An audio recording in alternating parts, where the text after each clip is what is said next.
Good evening, everyone. Good evening. How are you all doing? Thank you, Chris. How's it all going? Okay, here we begin with the world of Kabbalah. We want to begin by dedicating today's class in loving memory of Herbert and Sylvia Serlin and Kenneth Andrew Lesser, and of course, dedicate tonight's class to our brothers and sisters in Eretz Yisrael, in our Holy Land, that they should be delivered, there should be safety, there should be peace, there should be security, there should be miracles, and of course all the hostages should be safe and sound, and that we should all merit to God's miracles. Amen, amen. Amen. That may our learning tonight be in their merit. And dear friends, I think it's a little bit of a mistake that you guys are not caffeinating yourself. We got a very big class coming up here tonight. Here's a story. A Jewish philosopher is walking down the street of Manhattan. He passes by a kosher hot dog stand. And the hot dog vendor says, "Can I help you with anything?" So the Jewish philosopher says, "Yes, make me one with everything." Good job. So he said $5. So the philosopher gave him a 10. And he gave him his hot dog with everything. But so the philosopher says, "My change, please." So the vendor said, "Change must come from within." Very deep conversation. Okay. One with everything was a joke by itself. One with everything itself was good. Right. But we're missing on the $5 one. Hey, hello, how are you? What's your name? I'm Bonnie. Hello, Bonnie. Here, we got a book for you. Oh, good. Take a book. And you got to watch out for the wire over here. I loved your first lecture. Oh, okay, wonderful. Okay. Well, you got the book in here. You're all set. Welcome. Okay. Dear friends, we got a very big topic for tonight. Let's first get our basic bearings. Where we're holding, what we want to do over here. Here's our map. And let me remind you all have the map in your book. Last week we started at the very bottom of our map. That is what we are doing, traveling up to study of the divine ecosystem, the order of devolution that God creates. This is the spiritual system of our reality. Last week in lesson 1, we spoke about the 3 lower worlds of our reality. And what defines these worlds is their sense of independence from God. This is the reality of separation, independence from God, which all of us humans possess at a very healthy level. Right? In other words, we feel our existence, and the sense of our existence is always going to supersede our sense of God's existence, right? I mean, no matter how much you learn about God, it's never going to be like, you know what, I think God's existence is more than my existence. You know, I mean, in your own mind, your existence is what dominates you. That's part of being a member of these lower worlds, a sense of independence. That was lesson 1. We also spoke about how there's the parallel of that, the miniature version of that. In the human, which is our thought, speech, and action, they are on the periphery. They also have this certain sense of independence from the core of our soul, from who we are, which is why our thoughts and our speeches and our action are able to go totally against what is truly within our heart and soul. Okay, that was what we spoke about last week. Moving right along up, we come here to the zone of lesson 2. And I first want to familiarize ourselves with some terms, which are going to be a little bit overwhelming at the beginning. Don't worry, that's by design, meaning you're not expected to understand what this means. Let's just look at this map over here. If you look at the left side, you'll see the name of this zone, which is the green over here on the left, is called Atzilut. Atzilut. Atzilut is the name of this world. This is the 4th world, or it's really the highest world. This is the highest world within the ecosystem of reality. There's Atzilut, and then we had last week Bria, Yetzira, and Asiya. But Atzilut is the highest world within the creation. Now, take a look over here. Last week's lesson, last week's three worlds, they have a marker over here at the left, which calls them independence. In lesson 2, the world of Atzilut, it says they are divine. This is already not the world of creations. This is not the world of creatures, but this is the world of God. This is a godly world. There's no angels here. There's no souls here even. There's no people. There are no insects. There's no creations. All forms of creation and creatures are in the lower world. This is a divine reality, the highest sphere of our universe. And it's called Atzilut. One final point is that within this world of Atzilut, you will see there is this very interesting situation going on, which we call the 10 Sefirot. Some of you may be familiar with the concept, maybe on some basic level. Maybe you will recognize this basic map as the Kabbalah map, but this is the idea. Within this divine world of Atzilut, we have 10 Sefirot. And they each have a name. Okay. What is this world? What does it do?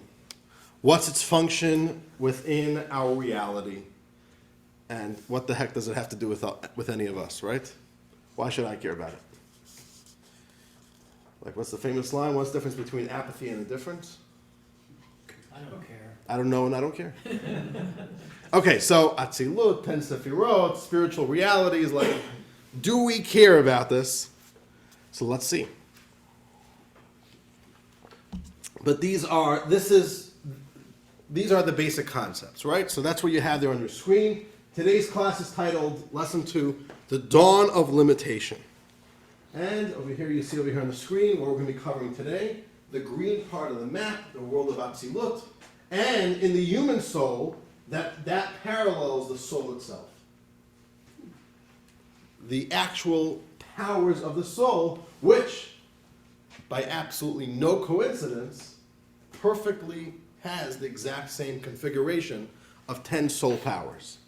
So once again, we are seeing the parallel between the divine system of creation and the miniature microcosmic version within our soul. Okay, let us begin and figure out what is the world of Atzilut, this world of pure divinity. The way to start understanding this world is with a question, all right? And this question may seem like a little bit of a digression, but this question, this issue, is at the heart of understanding this next phase of our journey going higher. Here's my question for you. Simple question. Can we say that God has attributes? Can we say that God has qualities? Meaning, could you say that God is kind? Could you say that God is merciful? Could you say that God is loving?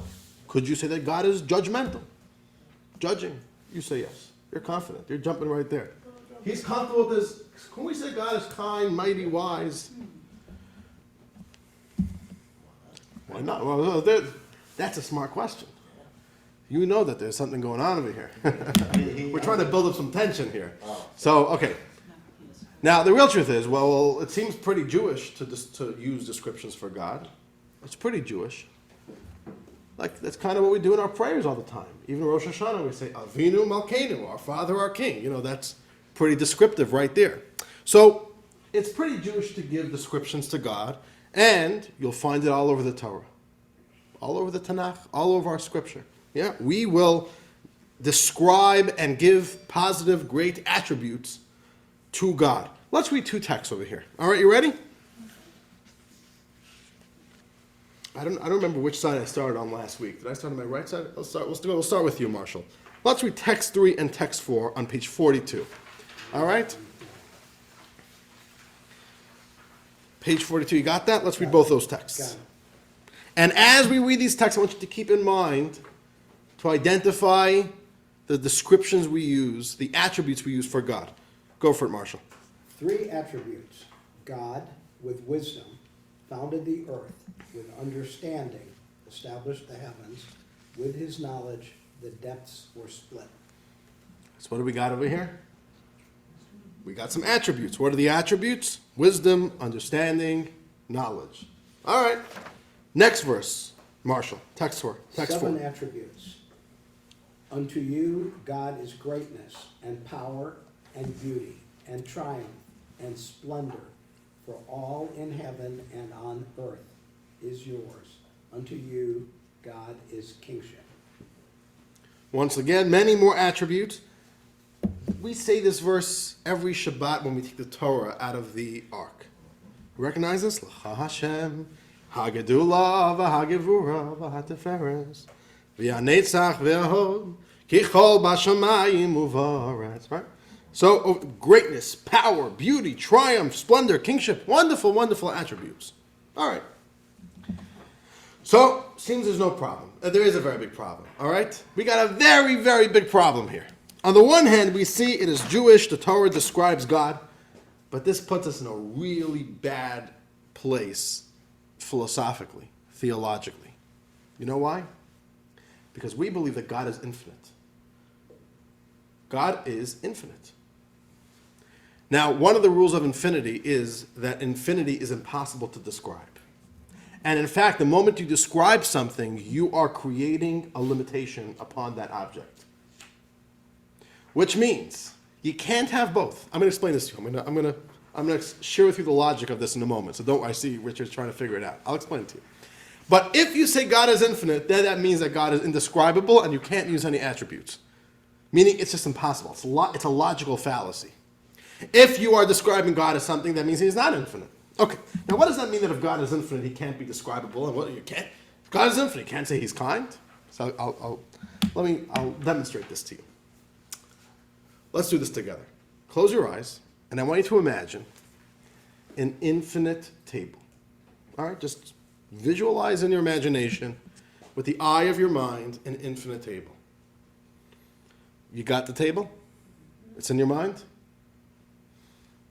You got it, Richard? Okay. Now, I want you to share with me I have a few questions about I want to understand what your visualization is. What is the height of your table? Like, is it like a regular table like this where you sit at? Is it like a bar height table? Is it like a kiddie table? What would you say? 4 feet. Like this, right? Okay, you got. What else? Is that the height of your infinite table? But we've got a little bit of a problem here. Oh, yeah, the door just locked. You heard that? If your table is infinite, then it can't be limited to one specific height. If it's limited to one height, that means it's finite. That means it's this and not that. It's this and not this. So your infinite table cannot have a height, or else it is not infinite. Okay, so hold on to your imagination, but just remove all height. But that's a perception of a specific person about their infinity. And how do I see a table if it doesn't have any height on it? One second. We'll get to that. But just remove height. But your question is, you're saying infinity is a subjective thing, you're saying? If it's in my imagination, I can imagine any infinitive. You could, but I want you to visualize. I mean, which means I just want you to keep. So let's remove height. Yes. No, you're asking us to create an infinite thing out of something that's finite. One second. So we're not done yet. So let's just remove height.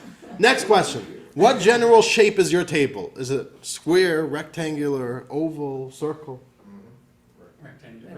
Rectangular? Neither, it's infinite. We've got a little bit of a problem. If it's infinite, it can't be limited or defined by one specific shape. So your table can't have a shape. What material is your table? Like, is it plastic, metal, wood? Well, mine is a tablecloth. What was that? Mine is a tablecloth, so I can't tell. Oh, you got. It changes depending upon need. Oh, it can't be a material. Why? Because if it's this material and not that material, then what? Then it's not an infinite table. Please continue imagining this infinite table. What are you imagining? Or do you have anything to imagine anymore? Just space. You went blank. which means we don't even understand how to conceive true infinity. Meaning, something which is infinite is beyond description. If it has a description, it is not infinite. Hence the question. This is a very big problem. Does God have attributes which are by definition a limiting factor? Or is God transcendent and infinite and free of attributes, which would be God's infinity? Let's read this next text and then we'll maybe take some questions. Here's the next text which describes the need to understand God as infinite. Chris, let's do you. Text 5, page 44. Our sages purposefully refer to God as Kadosh, the Holy One, blessed be He, as opposed to the Intelligent One, blessed be He. For God's true self is unknowable.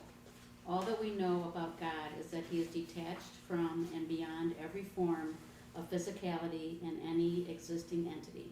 It is, therefore, appropriate to refer to God as the Holy One, for the term Kadosh describes an entity that is transcendent. Indeed, God is Peshitut. Yeah. the ultimate abstract simplicity. That's God. That's why we refer to God as the Blessed Holy One. He's holy. Over. That's it. That's it. And holy means something beyond us. That's like the very definition of holy. Something that transcends us, transcends the senses, abstract, beyond, simplicity that's undescribable. And the problem is that these two ways of perceiving God, one as having attributes, which, as we said, that's Jewish. That's straight up Jewish. And at the same time say God is infinite and transcendent and kadosh, holy. These two are not compatible. This question, this issue, lies at the very heart of the world that we want to describe today. The world of Atzilut. You see, within creation, there's the finite God, and there's the God of infinity. Look here at the map. The green zone, on the top it says finite, on the bottom it says divine. This becomes a paradox of the world that we're going to be discussing today. Is God infinite, or is God limited, present, in accessible finite form? So, this question, this tension begins our journey for tonight. So I want to tell you a little story, okay? I'll tell you a little bit about myself. I grew up in Princeton, New Jersey. My parents founded the Chabad there some 30 plus years ago. And Princeton, besides me, also had another famous Jew who once lived there. You know what I'm talking about? Einstein. Albert Einstein. All right? And he also lived in Princeton. Okay. So here's a story. Albert Einstein was once traveling on the train. Ever visited Princeton? You got the New Jersey Transit. Nothing too exciting. And there's the Princeton Junction train station. So Albert Einstein's taking the train out of Princeton. And the conductor comes around. Everybody has to show their ticket. And he starts, oop, oop, oop, oop. His face loses color. He lost his ticket. And the conductor says, Dr. Einstein, I know who you are. Don't worry about it. I trust you. I know you're not just coming out here without a ticket. Take it easy. Sit down. You're good. I don't need your ticket. And the conductor keeps on moving along. And then he turns around. He sees Einstein. He's under the table. He's under the chair. He's on the floor looking for his ticket. So the conductor goes back. He says, Dr. Einstein, please, don't bother yourself. There's no need. It's good. Just take a seat. I trust you. So Einstein says, you don't understand. I have no clue where I'm going. All right, so Einstein was, Einstein was a physicist. He was a genius. His mind was unbelievable. He came up with real theories. I'm saying there's a good reason why we aren't coming up with our own theories. And he was. And he had tremendous power of intellect, of thought, of ideas. Now, here's a story. Okay, this is just a hypothetical, but let's work through this hypothetical. Albert Einstein is asked by the local school in Princeton, by the elementary school. They say, we've got a group of kids, 6, 7 years old.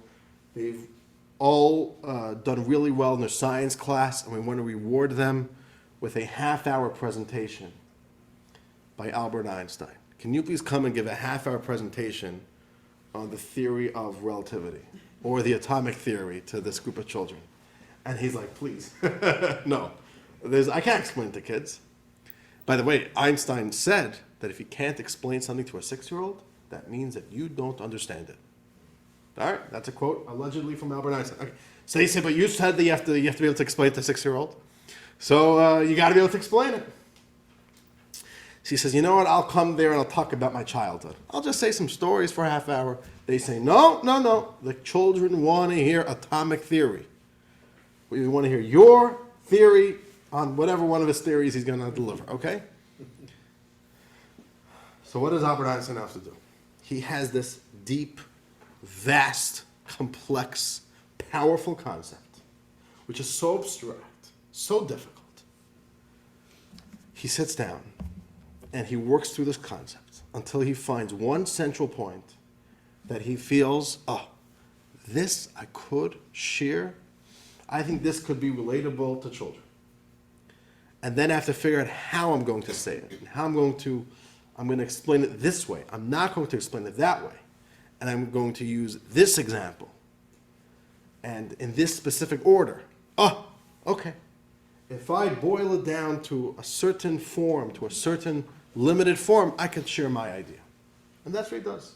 Albert Einstein goes and he shares the theory of relativity, atomic theory, to these 7-year-old kids. So we have right now Albert Einstein's idea in two forms. We have the truth of it. Let's call it the infinity of it. The raw power of his theory, the way it rests in his mind. That's the infinite idea. And then we have the highly reduced, the highly diluted, half-hour presentation that he gave to 7-year-olds.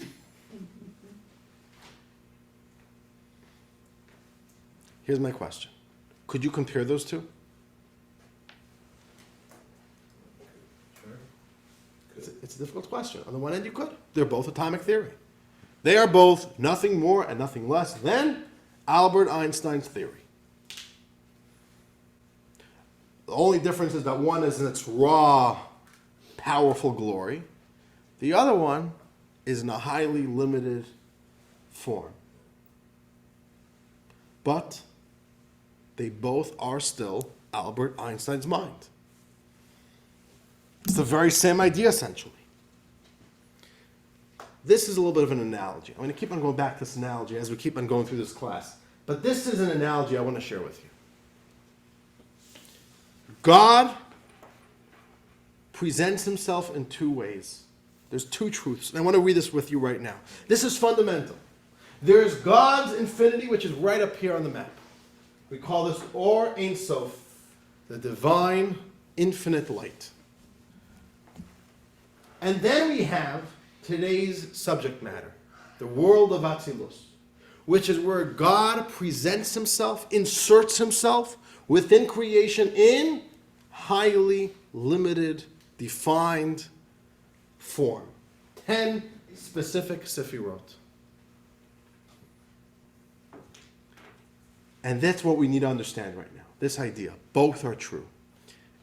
The paradox remains. It's both sides are true. Let's read text 6. This is from the Zohar, from the introduction to the Zohar, the classical work of Jewish mysticism. And Bonnie, right? That's your name? Yes. Okay, text 6 on page 45. Let's read. You are one, but not in a numerical sense. You are exalted above all the exalted ones, hidden from all the hidden ones. No thought can grasp you whatsoever. You are the one who has brought forth 10 ornaments, which we call 10 sephirot, to direct concealed words and worlds and revealed worlds. Look at this over here. How does the Zohar describe God? There's two different paragraphs. The first paragraph tells us, let's put this up over here, how God is transcendent. You cannot describe God. He's exalted, hidden from all hiddens. No thought can grasp God. That's the way God is transcendent, attributeless, and ungraspable. That's raw God, divine infinity. But then the next paragraph right away tells you, but then God brings forth from within himself the 10 Sefirot. God emanates from himself 10 definable and limited attributes, which become, let me just make sure this is not an emergency. Mushki's calling me. Everything's okay, Mushki? Pocket mistake, pocket dial. Okay, but that's the wife calls? Okay. All right. Thank you guys. All right. There's God's infinity, and then there's the way God emanates from himself 10 attributes, which become the very beginning of creation. Which means like this. The world as we know it,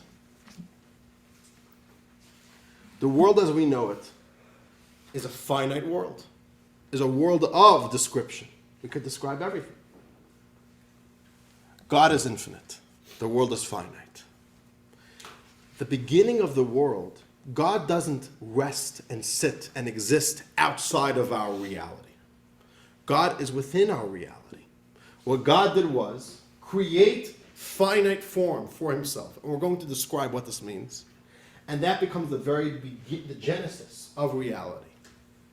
God's raw divine energy. And dear friends, we're going to be learning more about these 10 Sefirot.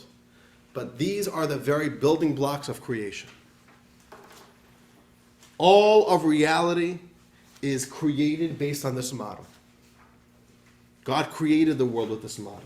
God continues to interact with the world through these 10 portals, through these 10 divine channels. So this is critical over here, that God is inserting himself within the world in finite form, and this is the God of within the universe. So there's Albert Einstein, the way he is by himself, the way the ideas in his raw, infinite brain, and then there's the way he presents himself within the context of 7-year-olds. God does the same. That's a little bit of an analogy. There's God's infinity. There's the way God exists within creation within a finite form. And that's what the word Sefirot mean. What does the word Sefirot mean?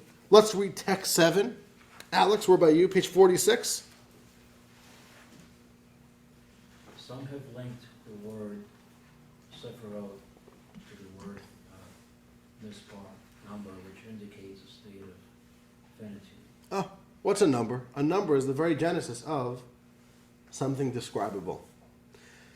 I don't know if any of you have any familiarity with coding, but all computer coding is with numbers.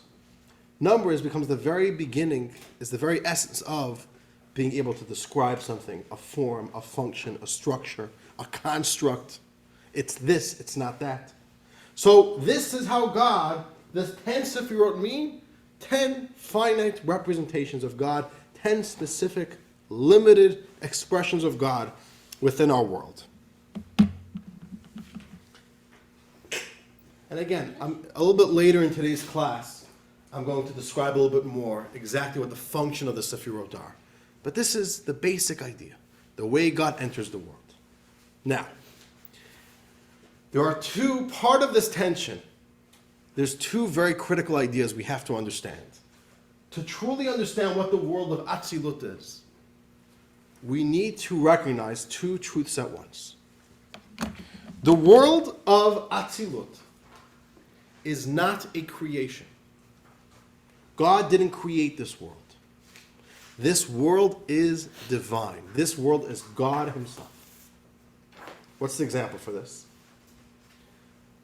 When Albert Einstein went into that class, gave a half-hour presentation, I asked this question before.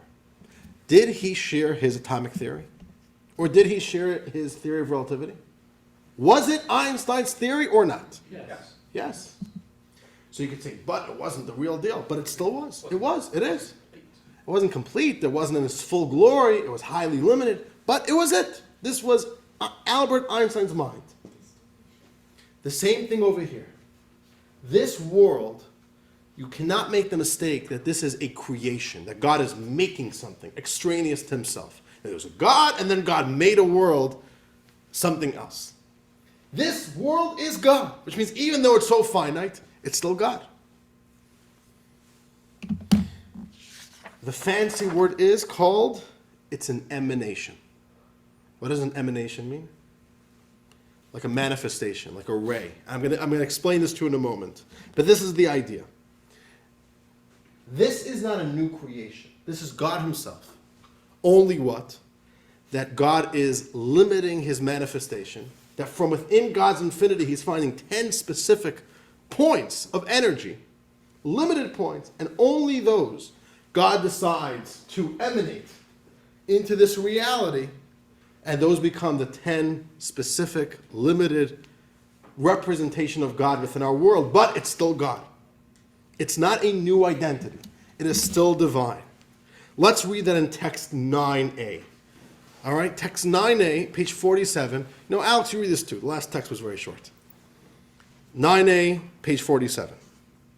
The first of the Sephiroth, Chokhmah, cannot be termed the creation, God forbid, because it's literal godliness.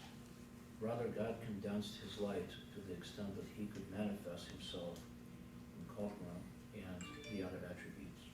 The intellectual attributes of his attributes, the kindness of his attributes, and so forth. Oh. So all of a sudden we have attributes of God. We say, well, this becomes, as we said before, this becomes a conundrum. This becomes very difficult to understand. God is finite. But we're saying, yeah. God is limiting his infinite power and only allowing these 10 specific energies to come through. One of these energies is called wisdom. One of them is called kindness. One of them is called severity. One of them is called kingship, where God is a king. That's the way God enters into the world. This is not a new entity. This is God himself coming through. So it's God who's infinite coming through in finite form. But it's still God. Don't think this is not God.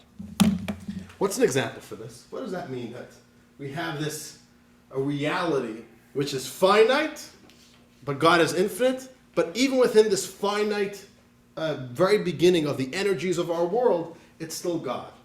So I'm going to give you an analogy to understand this. All right?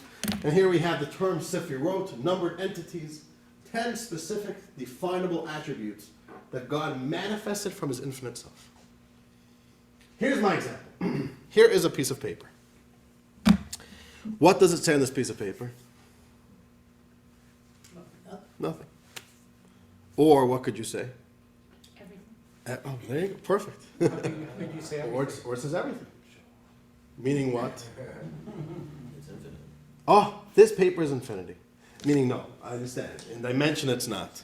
But in the potential of what could be on this paper, or what this white space could be revealing, anything. Now, but right now, it's not sharing anything. You know why? Because it's just too raw. It's sharing everything at once, or it's sharing nothing. Now, I have this white piece of paper. Imagine I would take a black piece of paper, and with a scissor, I cut out some shapes.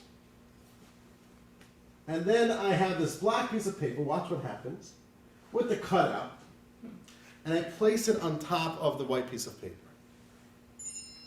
Now what does the white paper say? What does the paper say now? Does the white paper say Sefirot? No, Or is the black thing? it's black. The white paper doesn't say anything, but the black paper says something? Yeah. No. It filters. Oh, what's the black paper doing? The black paper is just blocking out everything else. And it's saying, oh, let's only allow this specific whiteness to shine through. But when you see the word Sefirot, you're not seeing black paper, you are seeing the light of the white paper. But the white paper was infinite. And now you're seeing a word from the white paper which is finite. Oh, this exactly is what the Sefirot are. It is God's entire infinity. And then God only blocks out everything else, only from your perspective. The white paper still is a white paper. Which means the fact that this black piece of paper is covering over the white paper doesn't make the white paper become finite, right? The white paper is still infinite. Somebody's driven off. Oh, Carpool. okay. Thank you so much, sir. But both doors will lock, so don't get stuck in between. All right. So this is the idea. Both are true at the same time. The white paper is infinite, but this is the process of the Sefirot. If I would take another black piece of paper and I'd cut out a different shape, make the shape of an elephant, and I'd put it over the white piece of paper, what would the white paper be showing you then? How are we doing? All good? It's me, it's the cleaning, Got it. Okay. the hand keys. So here we have it. These Sefirot are not new created entities. They are God himself shining into creation. How is it finite? Because God is hiding everything else and only allowing us to perceive these specific 10 forms of energy which come from God's infinite self. And again, these 10 energies that emanate from God himself within which we perceive as 10 very specific, definable Sefirot become the very essential building blocks of our universe, spiritual and physical. But again, it is emanating from God. Now, just to give you the other example of this, let's say I'll take the white piece of paper and I'll just write with a pen the word Sefirot. Is it the same as putting a black piece of paper? It's very different because the ink is something else. That's a new creation. So what we're saying about Atzilut, which is actually what the word Atzilut means, that this is not a new creation. This is the world of God's energy. Only finite energy. This is where God enters and creates reality in a finite form. And that's the beginning of our finite universe. I'll give you one more example for this. You ready? You know what? Let's read one more text, and then I'm going to give you an example. Let's read text 9b. Richard, where about you? Page 48. The Sefirot are called Atzilut, not Berea. The term Atzilut in the Torah, Numbers 11:25, means emanation, which indicates that the Sefirot are an emanation from God's infinity, not an independent creation. This provides us with the second reason for referring to the Sefirot as Atzilut, from the etymology root etzel, meaning together with God. Oh. What does Atzilut mean? It's in your books here on page 49. We can look at the screen. Atzilut means the world of emanation. God's emanation of the 10 Sefirot, the attributes of divine but finite expression. So creations only start in the lower worlds. That's where we start having new creations which are, at least in their perspective, separate from God. But this world is God himself, just the finite God, or the way we perceive God in a finite form. Here's another example of an emanation. You ready for this? Anybody here into photography? Maybe some, oh, that's right. Okay. What color is light? Every color. Oh, which means white light is essentially every single color. And this is especially true about sunlight. What color are the rays of the sun? They're no color because they're every color. Now, if you are doing a photo shoot or like a movie shoot, and you want to have a specific coloring on your set, what do? So the way it works is they sell these professional lights, studio lights, and then you could buy what's called light filters. You get a green filter, or a red filter, or a yellow. And when you do that, it just clicks right over your light, and now the light that's coming through is yellow, or whatever color you want. Let's say yellow, okay? Now, let's try to understand that process. How does that filter, which means this plastic, somewhat see-through plastic sheet, how does that change the light? I always thought that it is simply changing the color. But then I got older. Oh, it's not recoloring the color. It's filtering out the other colors. It is filtering out every other color and saying only this specific color can come through. Which means you are not seeing something other than the original color. When light comes through and now it's only green light, it's not a corruption of the original light. This is the original light. In the infinity of the original light, you couldn't see any colors. So we limit out everything else. And we allow only this one color to emerge. That's why it's called a filter. So this is the original light, and now you get to see one specific finite color within that infinite light. That's an emanation. It's not a new creation. It's the light itself. But one color of it. And then you can put on another filter and you get another color. So think a little bit about that, of what's happening in this world. We have God's infinity, indescribable. It's everything, so from our perspective, it's nothing. Not nothing as in nothing, but the real nothing, the real everything. And this world is how God invests himself within finite creation. To emanate from within himself, this is God, this is divine, 10 divine energies. And that is how we have some way of interacting with God, and that's how God has some way of interacting with us.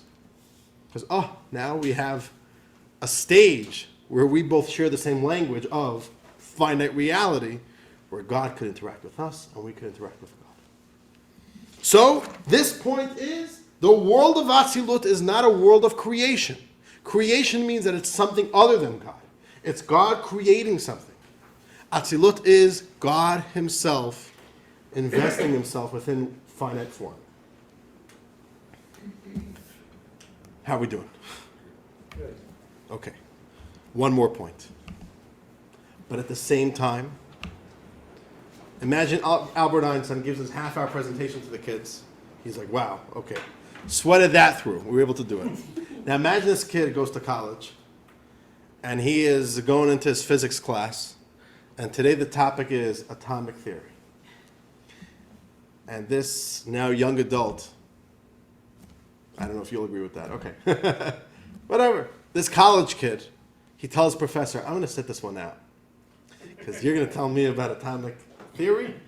I heard about it when I was 6 years old from Albert Einstein. I don't need your help. I'm good. I'm right. I know it. I got it. So what would you tell him? Now, is he wrong or is he right? It's wrong. Yes. Oh, a little bit of both. He is right. He did learn atomic theory from Albert Einstein. At the same time, you call that atomic theory? The conclusion is absolutely wrong. One of his underlying premises were right, but Which means it's both. There's not always right or wrong. There's a story. So, do they still do this? Do they still send around census takers to go knock on doors? They do. They do, really? Every 10 Okay, days. really? I never got it. Okay. Well, if you don't It depends on respond where to you what are. they send you, then they send someone Yeah. else. If you don't fill In it in out. the I don't old thi- days, they just send Yeah. someone. Okay, so this is a story. Lower East Side of Manhattan. Government sends out census takers to some, apartment building, tenement housing. Knocks on the door. A Jewish woman opens the door. He says, "Does Mrs. Goldberg live here?" She says, "No." He said, "Really? Oh, I'm sorry. I guess I got to correct the records. What's your name?" She says, "My name? I'm Mrs. Goldberg." He says, "So why'd you tell me you don't live here?" So she says, "You call this living? You call this living?" So, my final point I want to make over here is that, yes, the world of Atzilut is God. It's not a new creation. This is God. At the same time, you call this God? Which means it's a little bit of both. Albert Einstein did teach atomic theory, but at the same time, that was a 7-year-old version of it. You call that atomic theory? They have online, there's a very interesting series on YouTube of where they bring in different professionals, mostly, like scientists, to explain the exact same concept to 5 different levels. So, for example, you can have a physicist, you'll have a rocket scientist explain one specific idea first to a child, then to a teenager, then to a college graduate, then to an adult, and then to a peer. So somebody on their level.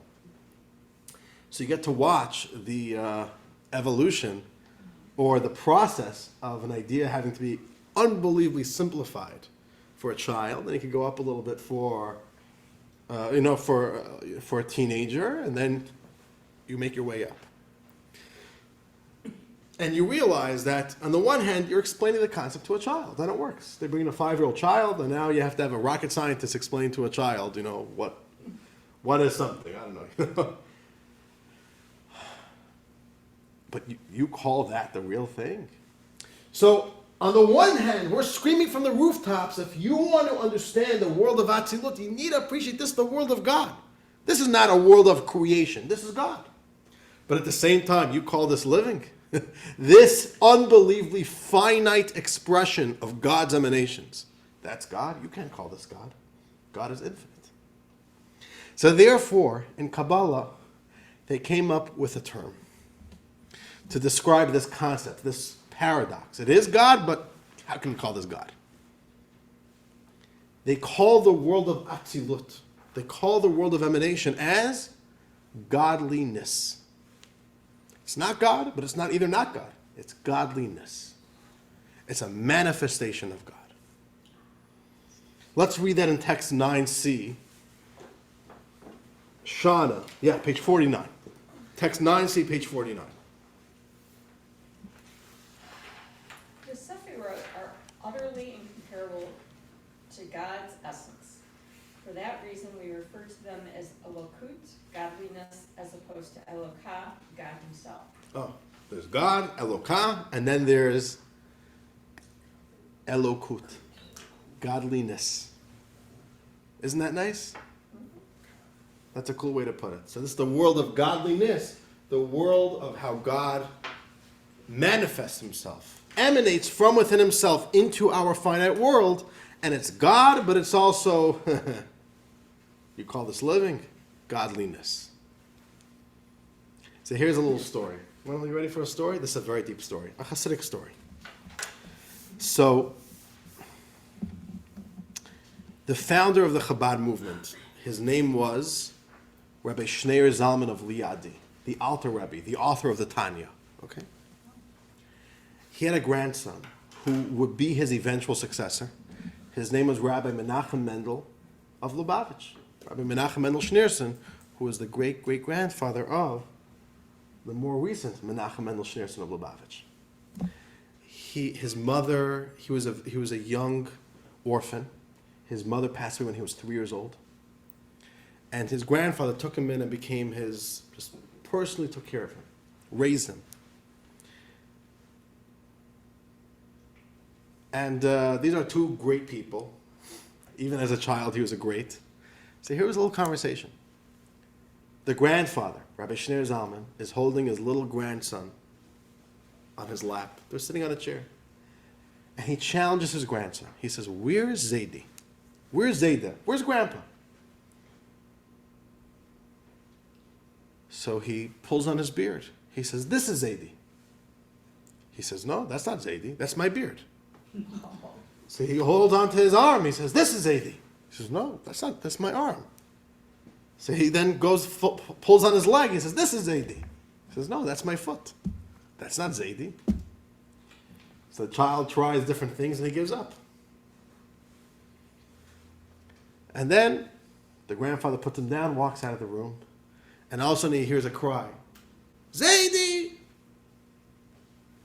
And he right away comes back and says, "What's the matter?"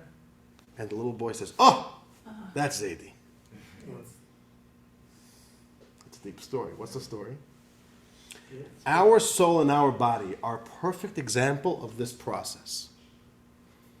We have a soul. Our soul is essentially infinite. We don't really know our soul. You know your soul? We see specific emanations from our soul, which means our body is dead. This body is a dead chunk of meat. It's only alive because there's a soul living within my body and infusing my body with life. So I have a brain. A brain is dead. Brains can't think. A soul is able to think. And the soul invests or emanates its power of intellect in my physical brain. And then my soul invests or emanates its power to smell in my nose, and its power to see, and its power of perception in the eyes, and the power of the soul to speak in the mouth, and the power of strength and gross motor skills in my hand, etc., etc. So when you look at your hand, you are seeing an emanation of your soul. Is this not my soul? This is my soul. But you call this the soul. This is not the soul. My soul's expression in my arm, that's not my soul. The soul's expression in my eyes, is that my soul? No. That's one specific emanation from my soul. Even the sum total of the entire experience, the entire expression of my soul in my body, even that's not the soul. The sum total of your bodily functions and even your psychological functions, that's your soul. The soul is so much more powerful than that. The soul is so much more transcendent than that. So that's what's going on. The soul is infinite. There's a soul. It's essential. Let's put this up over here. The way the soul is beyond. Within the body, there's emanations of the soul. A bunch of specific emanations. Is it the soul? It is the soul. My soul is alive in every single limb of my body. At the same time, you call that living? You call that a soul? That's an emanation. That's like souliness, right? We call it godliness. That's soulness. There's the way the soul lives in your body.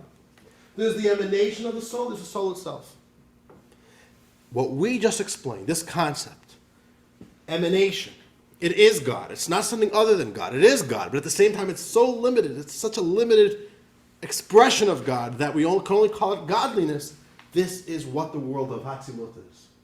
Hatzilut contains 10 specific emanations from God's infinite essence. Whew. All right, let's breathe for a second. How are we doing? Good.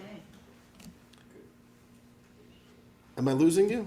I know I'm. No, really. Oh, you're amazing. It's working out. Okay, this is It's excellent. this is heavy stuff over here. Okay. I have a question. Yes, Leah. So is this the same idea of the Ein Sof? Is this The Ein Sof is God's infinity, which is what you see over here at the top of the map, which is actually going to be next week's topic. Divine infinity.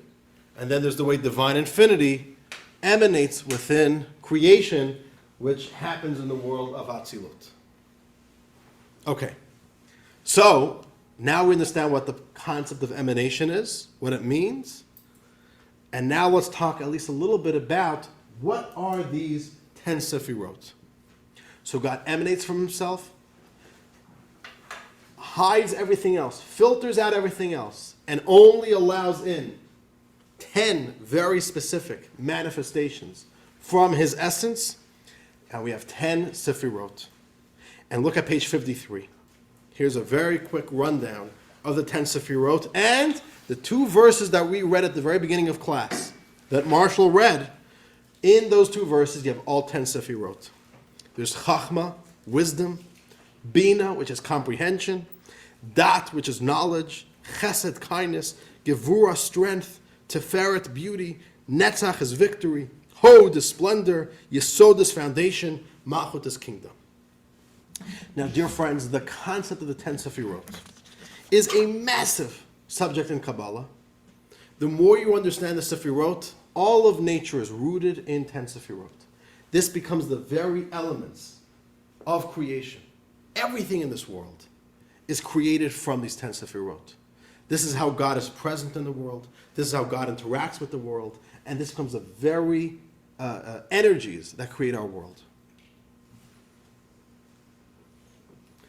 The first 3 are considered the intellectual energies.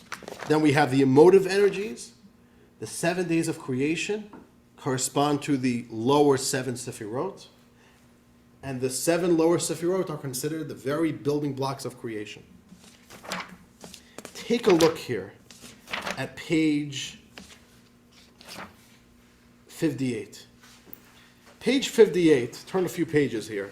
just look at two specific Sefirot, which is Chesed and Gevurah.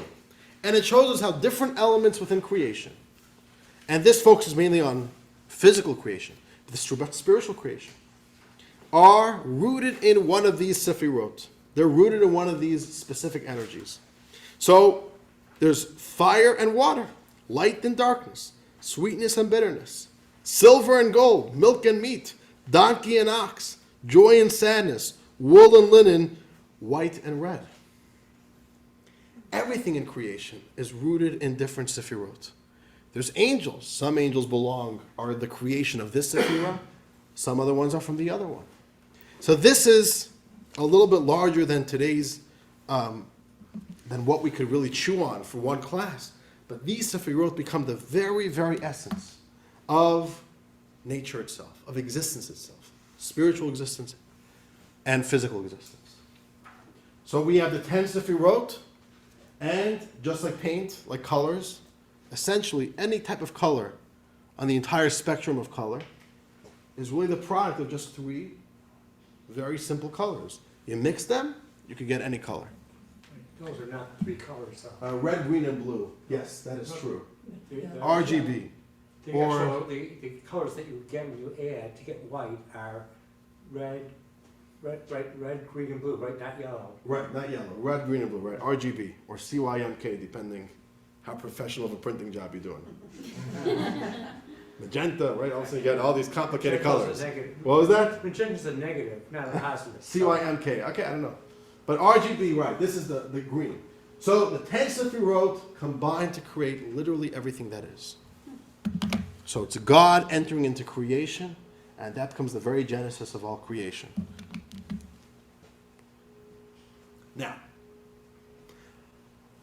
we, being the microcosm for the system, we actually have the mirror image, the miniature model, the micro model of the 10 Sefirot within our own life. Kabbalah says our soul, each of our souls, have the exact same configuration, which is the sum total of your soul's energies within the world. We have creativity, we have comprehension, we have personalization. Those are the intellectual soul powers. And then we have kindness, discipline, harmonization, boldness, yielding, connection, implementation. All these are the different soul powers, and we as well interact with our world using these human version of the 10 Sefirot that God introduced into the world. So really, we can understand what the function of these 10 Sefirot are by simply understanding them in ourselves. So dear friends, we just explored for an hour. This was the Kabbalah of today's class.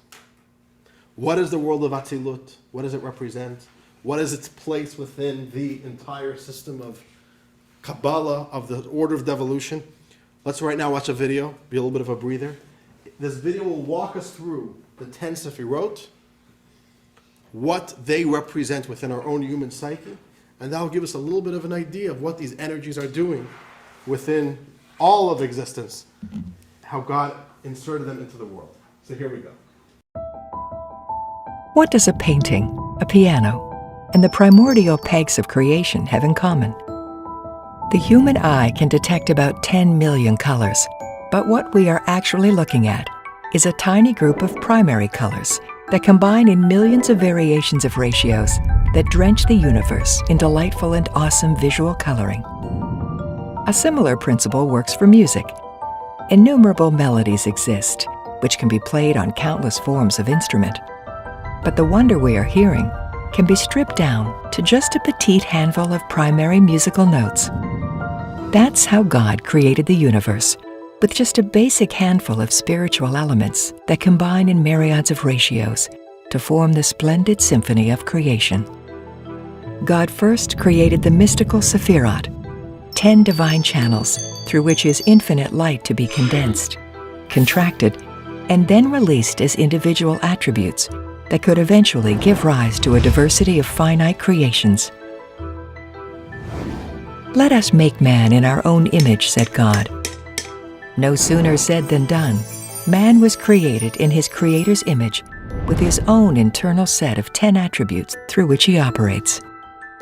These 10 spiritual attributes are reflected in the physical human anatomy.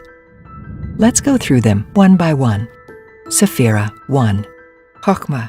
Chokhmah is the initial seed of an idea, the flash of undeveloped inspiration. It enables us to be creative, spiritual, transcendent. Sephira 2. Bina. Bina is the development of ideas. It enables us to be logical, analytical, organized. Sephira 3. Dot. Dot allows us to focus on an idea so that it becomes relevant and personally meaningful. It enables us to be attentive, principled, involved. Sephira 4. Chesed is the power to love, share, and look kindly upon others. It enables us to be generous, optimistic, sociable.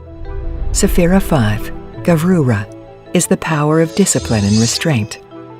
It enables us to be calculated, cautious, serious. Sephira 6.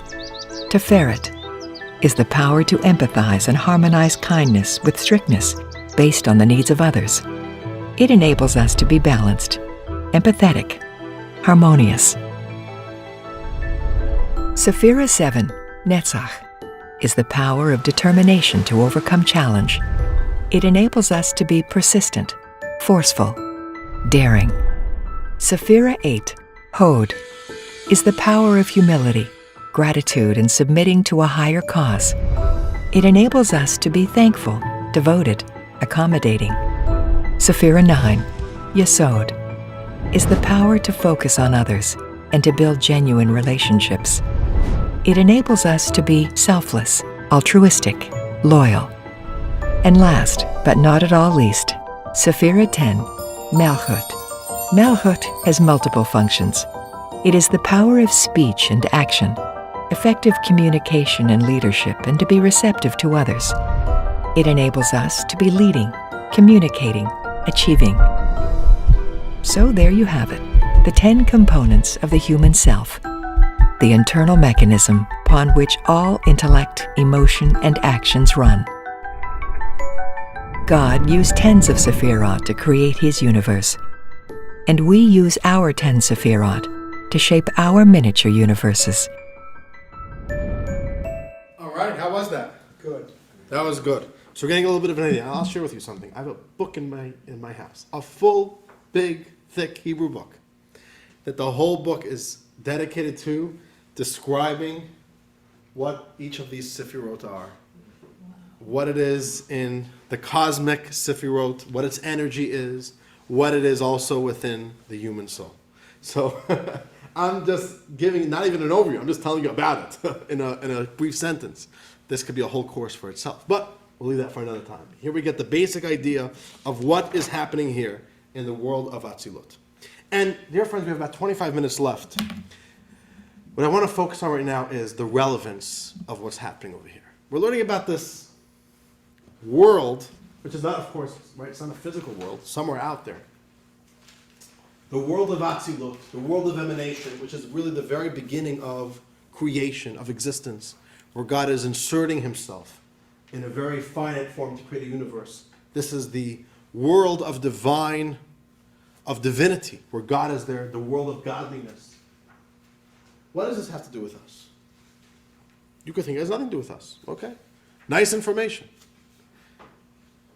But dear friends, comes Kabbalah and says, you want to know where your soul comes from? Your soul actually comes from the world of Atzilut. The soul is a piece of God. And the soul is a part of, is an emanation from God, from the world of Atzilut. Now what happens to that soul?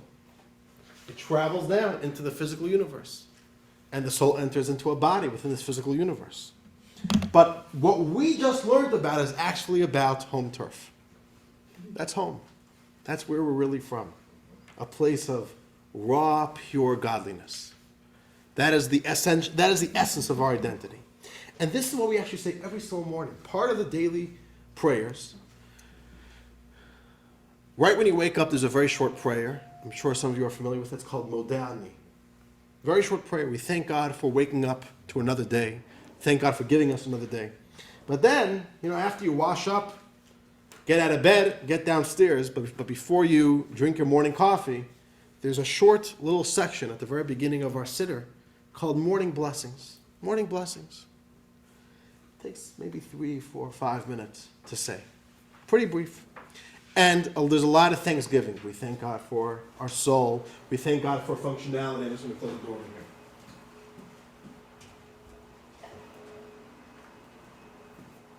here. All right, that sounds better. And one of the first things we say is this little beautiful prayer to God. Let's read this text 13 on page 59. And Yaakov, we're up to you. Text 13. My God, the soul you placed within me is pure. You created it, you formed it, you breathed it into me. These are the opening words of this prayer. Now what you'll see over here, there's 4 clauses. We describe God giving us a soul in 4 ways. We have the soul you placed within me is pure, you created it, you formed it, you breathed it into me. Does the number 4 ring a bell? What's the significance of 4? Or right on the beginning of the map, right? The 4 worlds. Mm-hmm. There are 4 worlds. What are we saying over here? We're describing the journey of the soul. This is what we say. When we say you created it, that is how our soul descended into the world of Berea. When we say you formed it, that is the way our soul descends even lower into the world of Yetzirah. You breathe it into me, that is the way our soul enters into our physical universe, into our physical bodies. But how do we begin? Where does the soul really come from? The soul you place within me is pure. And that represents the idea that our soul, at its core identity, is from the pure, raw world of Atzilut. The soul is pure. So the way we know our soul is the way the soul is embodied within our body, within the lowest rung of the universe, within the physical Asiya. But the real truth, and we remind ourselves this every single morning, where does our soul come from? Our soul is really pure. It's from the world of Atzilut. And this is a very powerful, inspiring idea. Why? Because we all know what happens when our soul lives inside a body. We stumble, we make mistakes. Maybe life of the soul and the body doesn't look so pure. And sometimes what happens is we start allowing that to define us. What could I do? I'm not a good person. What could I do? I'm not a pure soul. I'm a ruined soul. I'm a neglected soul. I'm a disturbed soul. We sometimes allow those weaknesses to start defining us. But each morning, what do we say? We remind ourselves, no! The soul you place within me is pure. It's from the world of Atzilus. Which means never forget that the core identity of who we are is a beautiful, raw, spiritual, holy piece of God. And that is a true identity of who we are. Okay? Sometimes the way our soul lives in this body, because of whatever circumstances, doesn't fully reflect that. But don't give in to that illusion that that's who you really are. The soul is pure. That's who I really, really am. Don't allow those weaknesses to define you. All right, you know what they say? If it looks like a duck, if it quacks like a duck, if it walks like a duck, it's a duck. But what happens if it's a person who's quacking like a duck and walking like a duck? Then what? Is it a duck? No, it's a person. Okay? So maybe right now they're not acting like a person. The soul is pure. The soul is from the world of Atzilus. Period. You could say, but it doesn't look that way right now. Doesn't matter. It's a pure soul. And this teaches us to look at others that way. The beauty, the holiness of every single soul. To look at ourselves that way. The inner power, the purity of who we really are. It inspires us to try to get more in touch with that core identity, to develop it, to bring more spirituality into our lives, because that's the true identity of who we are. And that is one of the simple ideas we learn that start emerging when we learn about the world of Atzilut and how this is really where we're from. These are like ideas. Number one, my core identity always remains pure. I have a core of spirituality within me, and I can infuse the world with divine light. I could bring some of that divine energy into the world. That's point number one. But it goes even more specific. Every single one of our souls are specifically a part of one specific Sephirah.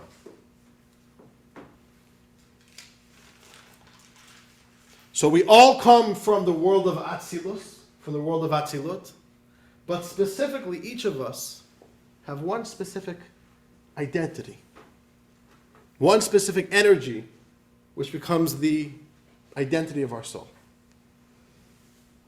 It's called, we are rooted in one soul, in one Sephirah. Let's read that in text 14 on page 60. Lewis, we're by you. Text 14. It is well known that souls are rooted in the 10 Sephirot. In examining our personalities, it is possible to identify the individual Sephirah that serves as the root of each person's soul. We readily observe that intellect is dominant in some individuals, whereas emotions are dominant in others. This phenomena indicates that some souls are rooted in the intellectual Sephirot of Atzilut and others in its emotive Sephirot. As far as individual Sephirot are concerned, we notice that some individuals display a dominating strain of Netzach, and others a dominating strain of Chesed and Salah. This is very interesting. The identity of who we are, our strengths, our weaknesses, what we naturally gravitate towards, that is actually not by chance. It's not just genetics. It is a soul root. Depending which Sephirah your soul is a product of, or is an emanation from, that really determines who you are. Let's give a little bit of a basic little exercise here. Page 61. All right? We're taking two of the main Sephirot, Chesed and Gevurah, which is kindness or loving kindness, and discipline and restraint. And let's rate yourself over here on page 61. We have a bunch of different temperaments. 5 if this is very dominant in your life, 1 if it is weak. And let's see if you get a little bit of an idea of what your strengths and weaknesses are, or what your natural temperament is. What do you say? Let's give it a minute.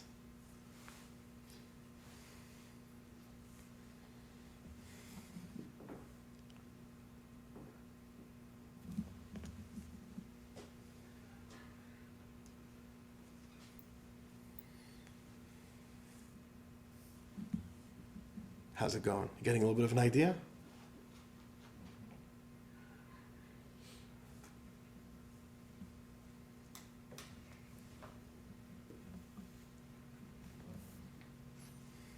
All right. Now this is not conclusive evidence for anything, but it's at least a very quick, the more self-aware and the more that we understand what each of these Sephirot are, we can start realizing, you know what? That's my comfort zone. The specific energies of this Sephirah, that's actually, I feel that in me. That's how I operate. Those are my strengths that I bring to the table. I know that I do really well there. And here on page 62, we're not going to go through it over here, but we have a more comprehensive list of the 10 Sephirot and some of these specific emotions or temperaments or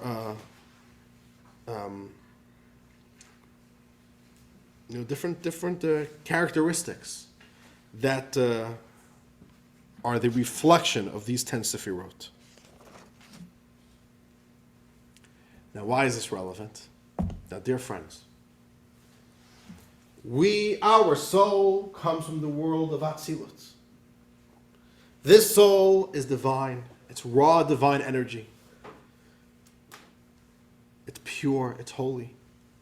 What happens is we, which are really our souls, which really come from the spiritual world, leave our natural habitat and it enters into a body, in a physical world, in a world where you don't perceive God. So first of all, we are a bunch of aliens. Everything in this world belongs to this world. This table, landscapes, every animal, every insect. Everything, even our bodies. The body is an inhabitant of our physical universe. Our souls are the ETs. We're the invaders. Our souls don't belong here. Or this is not a natural space for our souls.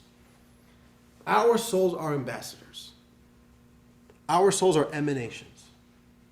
For what? Each of our souls has a divine identity. Our souls come into a body. And our job is to be the embodiment of God's energy within this world. And to bring that energy with us and through us into this world. We are God's Sefirot. Our sages tell us that when Abraham lived, he was literally the Sephirah of Chesed living in this world. Where was God's Sephirah? It was right here. It was his soul. Every single one of us have a little bit of God's energy, God's light. And we are living, we are existing here because we are coming. We are ambassadors. What's an ambassador? An ambassador doesn't hold a citizenship of the country that it goes to, but it's here to represent its home country. That's what you are. That's what a Jew is. You have a soul which comes from a different place. It's raw, divine energy, raw, divine goodness. And it's your job to bring it and to shine it and to bring it to this world. To be that ambassador. And therefore, it is very important for us to recognize what are our strengths. What can we bring to the table? You know, we'll never know exactly which Sephirah we are. You know, there's no spiritual x-ray that could tell you exactly who you are. But we could basically know, what are your strengths? What are you good at? We all know what we're good at. Each of us have different strengths. And we have to value that and know, that's who we are. That's what God put us in this world to be. That means that these are the powers that our soul possesses, and we now need to bring that energy to the world. And dear friends, let's read text 16. This text, this is power.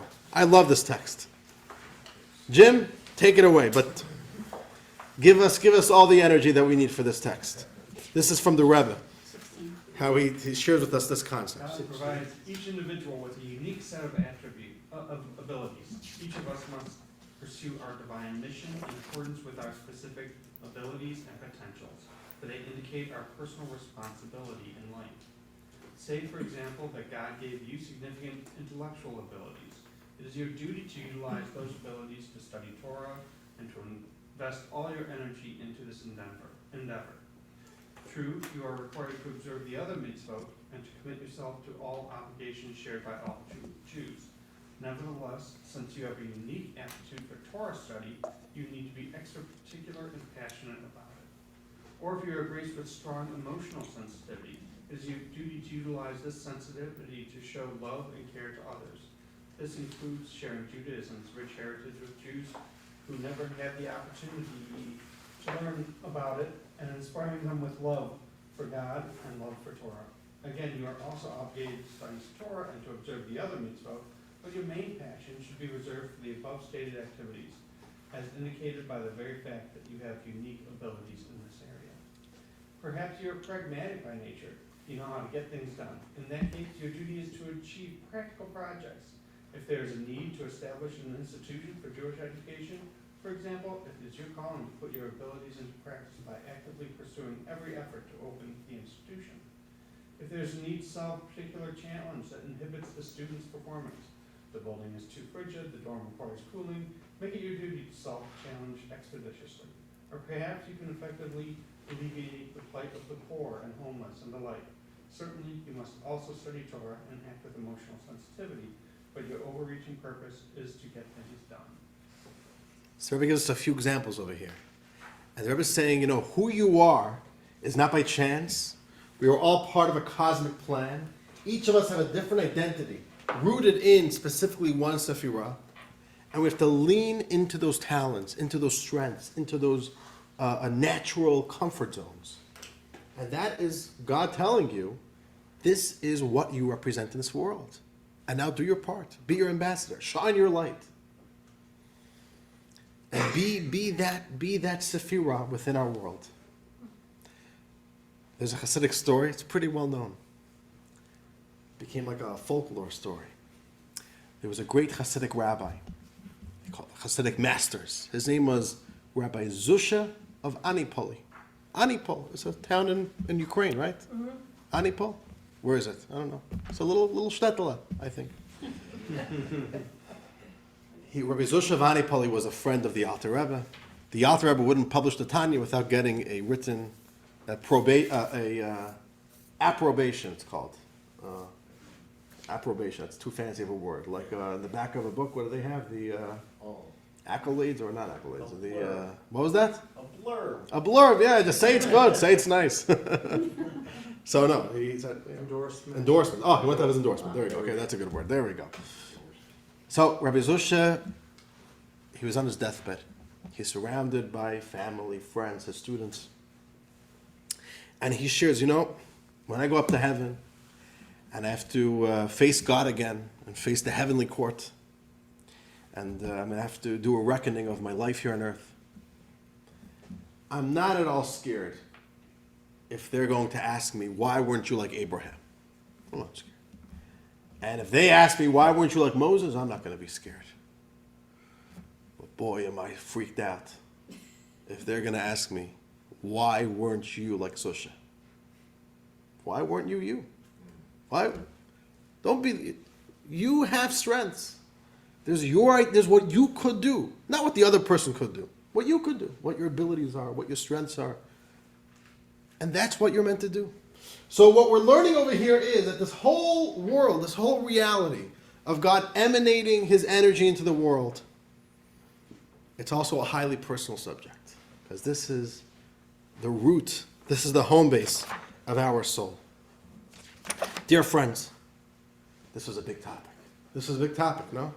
The world of Atzilut, the world where creation starts getting the emanation from God, which becomes God's presence in finite and relatable, approachable, quantifiable, attributable forms. It is God, but still only godliness. And that this is the root of our souls. Dear friends, let's close today's class with a nigun, a meditation.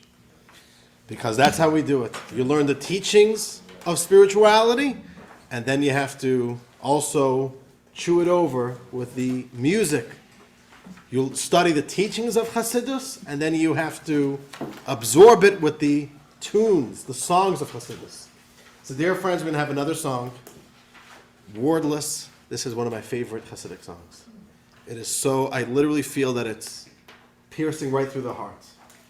And again, this is like I told you last week, this wasn't a song written to do well in the box office or on the charts. Win a Grammy. It is simply the expression of the Jewish soul. It's meditational, it's contemplative. Let's close our eyes and close the light. Let's try to think through what we learned today. Think about it, absorb the lessons, absorb the concept. And here we go. Oh, right back to your root. Each soul is particularly rooted in one individual sphere. Okay, here we go for the lesson Nigun.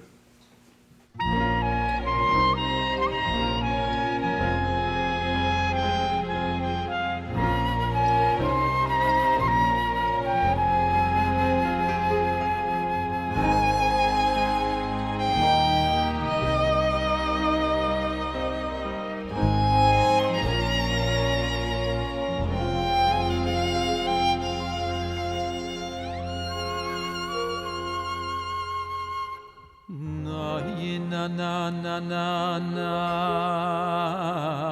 ya yedim aydo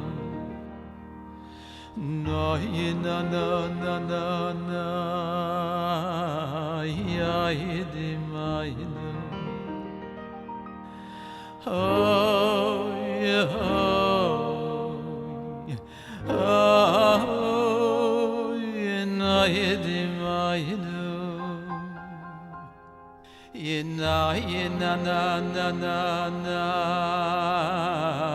ay yedim aydo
How was that? That was beautiful. That's a very special. This song is called the Poltava Niggin. Poltava, another good Jewish little village in Ukraine. And the Hasidim from Poltava would sing this song. Yearning. Yeah, you hear the yearning. You hear the, yeah. This is a song of yearning. And dear friends, with that we conclude. What a class. What a class. Yes. What a ride. Thank you. Next week, we are moving our way up. The topic is the infinite light of God. That is next week's topic. Dear friends, this was wonderful. Thank you so much for joining. What a joy. And looking forward to seeing you all next week. Gesundheit and Fröhlichkeit, as they say in Yiddish. With health and with joy. And of course, if you have any questions, right? It's not the lecture. Remember the joke? Of course. It's not the lecture.